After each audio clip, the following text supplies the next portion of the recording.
What is up, Charger family? My name is John. I go by Bolt Dad here on YouTube and also on Twitter. Today, we're going to talk about Justin Herbert. So, let's go for it.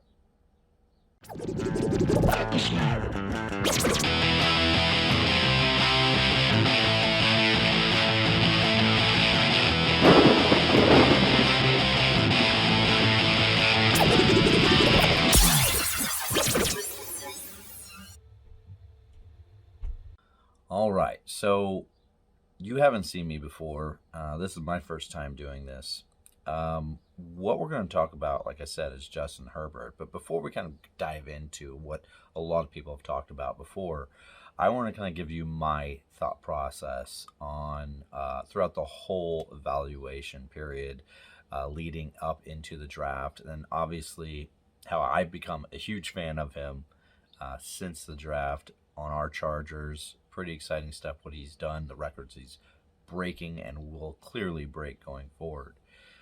But again, let's do a quick rewind and think about what draft analysis was really saying about Justin Herbert. So the first thing that they all talked and they all agreed upon was that this kid has got a 6'6", big build, 236 pounds. I think he says 240 now currently. But when it came to the intangibles, like the mental makeup, the emotional stability, the in the pocket, for example, not getting too high, not getting too low, they didn't really talk about those things.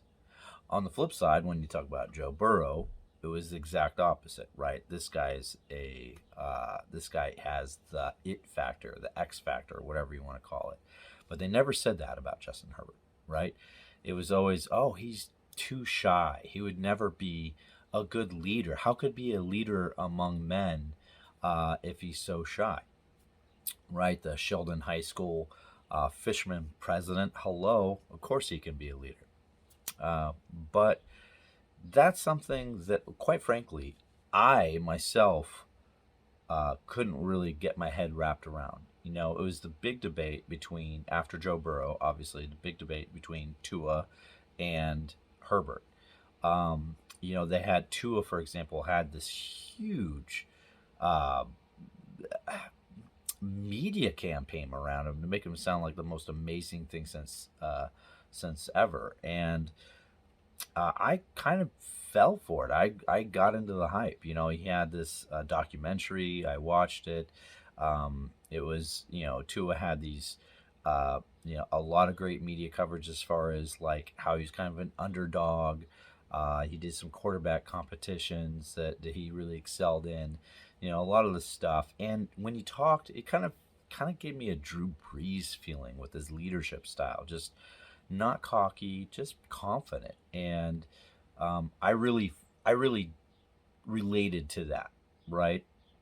So when I saw that, and then I saw Herbert, yeah, I saw all the highlights of him, just a cannon of arm throwing, uh, you know, 200 yards down the field on strikes and stuff. But I fell for all the, not only the media hype with Tua, but I also kind of fell for all everything that they were kind of down talking about with Herbert, right? What were they saying with Herbert?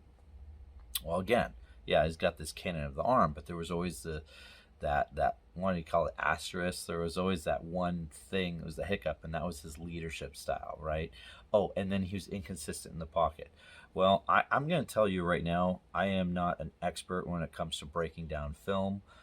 Everything that I saw, I mean, he looked pretty great. And let's be honest, when you're talking about narrative, it's really easy to establish a narrative for one player or the other, right? So, what I mean by narrative? Well, in this case, the narrative surrounding Herbert was got that cannon, but gosh, he can't be that leader. He can't be a leader among men that we are talking about. And I fell for it, right? And so when it turned out that Miami ended up going with Tua, I was bummed. I was bummed. But I never hated Herbert by any stretch of the imagination. It was that leader aspect, and I don't know if you've ever been in sports yourself. Me when I was in sports, I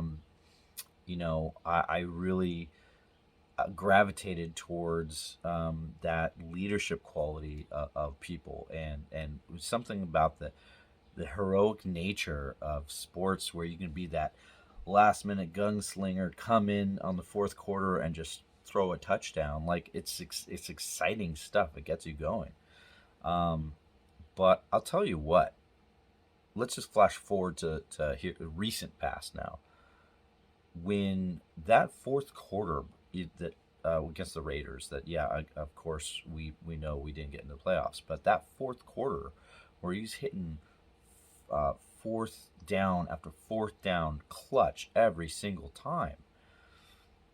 Holy smokes! Like we kind of saw that when we you know his first game that he got in and but those fourth quarter drives that he was making, he was stoic.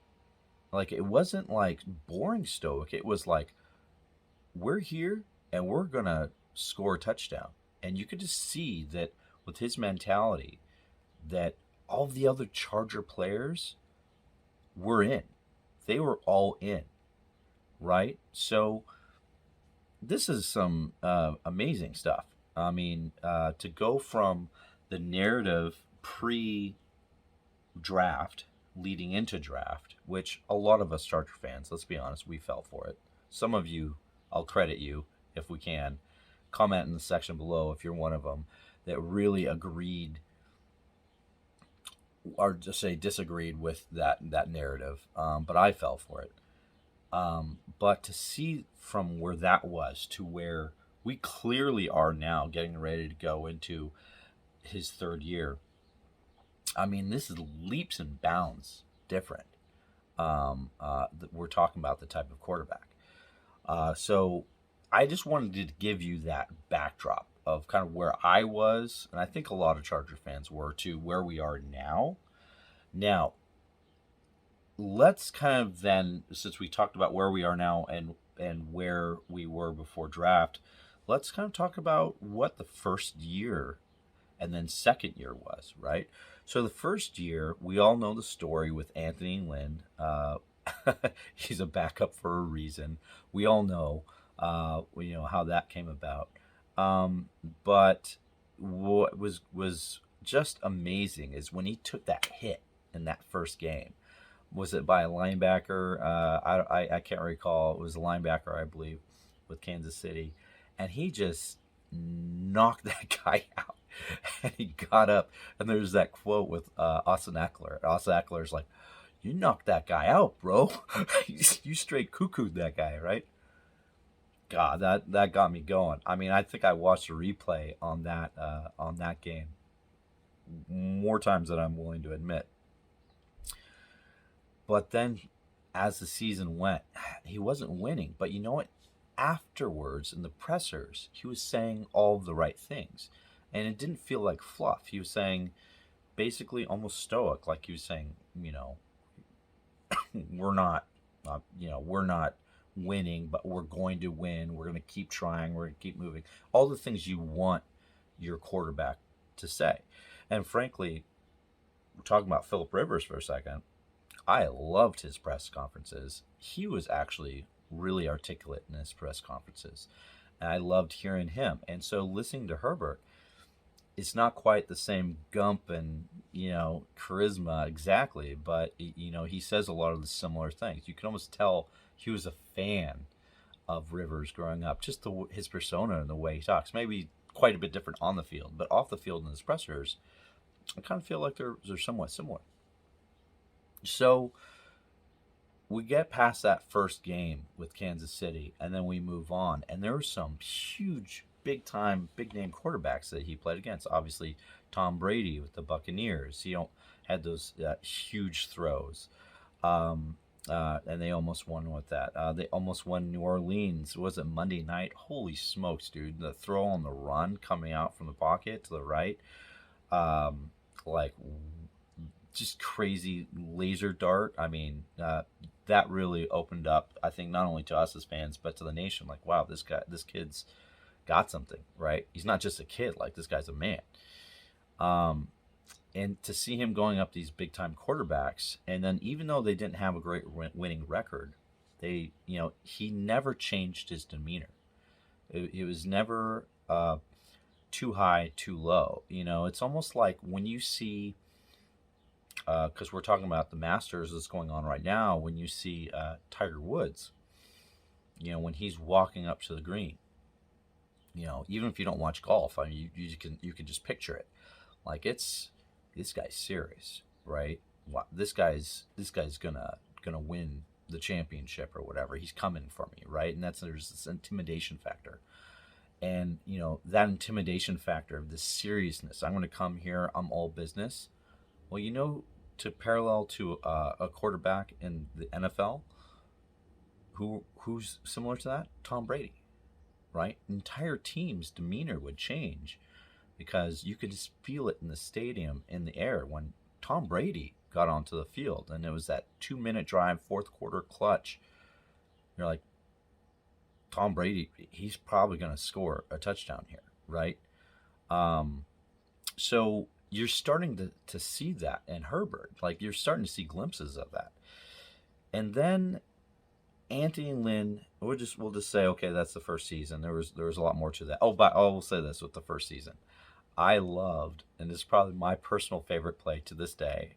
There's some great ones, but is the last game with the Raiders in the first season, when he's like, I'm in. That just showed his passion, his drive, his excitement. I'm like, God, that's awesome. So then obviously he goes on to win Offensive Rookie of the Year. Just great, and then the off season kind of goes, and Anthony gets canned, and then we start with Brandon Staley, and Brandon Staley's like, oh my gosh, this is the quarterback we've always wanted. The coach we've always wanted since Marty Schottenheimer, right? He's just so articulate, so amazing. I'll probably make another video, by the way, just on Brandon Staley, kind of my mindset of watching him, and then how that's evolved as well. And so then we get into the second season, and the second season, it's a new system. Okay, we got Joe Lombardi in there, and Joe Lombardi is, let's be honest, we didn't really. I don't know about you. I say we, but I wasn't really sold on Joe Lombardi as being our offensive coordinator because his past with Detroit, and it's kind of some of the negative experiences that he had with Stafford at the time, right? And that great offense. And so when they were, oh great, they're going to bring the New Orleans offense, which is a prolific offense, to Herbert. I'm like, okay, whatever. I wasn't really sold on sold on Joe Lombardi. But here's the thing: Brandon Staley kept saying it over and over and over again.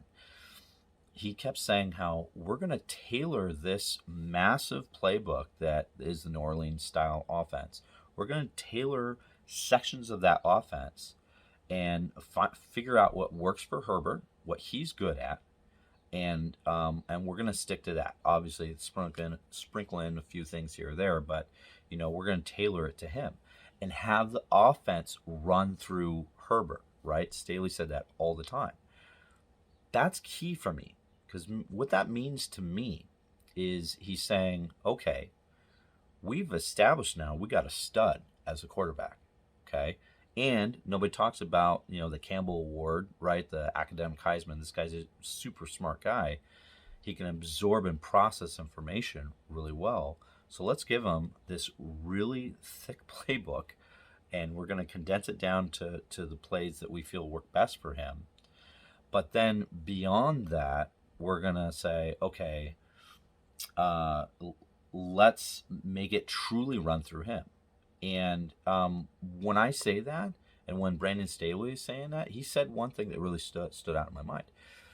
He was talking about how one of the things that Drew Brees did in the New Orleans offense is he would have, was it like 2 or 3 plays, in his head that he would walk up to the line of scrimmage every single play that he could check into and check out of, and that stuff. Not just, oh, basic pass, let's check to a run, vice versa. I mean, full on, like we're talking, some really like mind intensive stuff. And so Herbert took all that and excelled in his first season under this intense offense. And let's not forget, when they brought Brandon Cook, or when they brought Cook in for the tight end, yeah, okay, we get it. He didn't have a lot of, he had a lot of drops, but they really brought him in to help him kind of transition, ease into this complicated offense.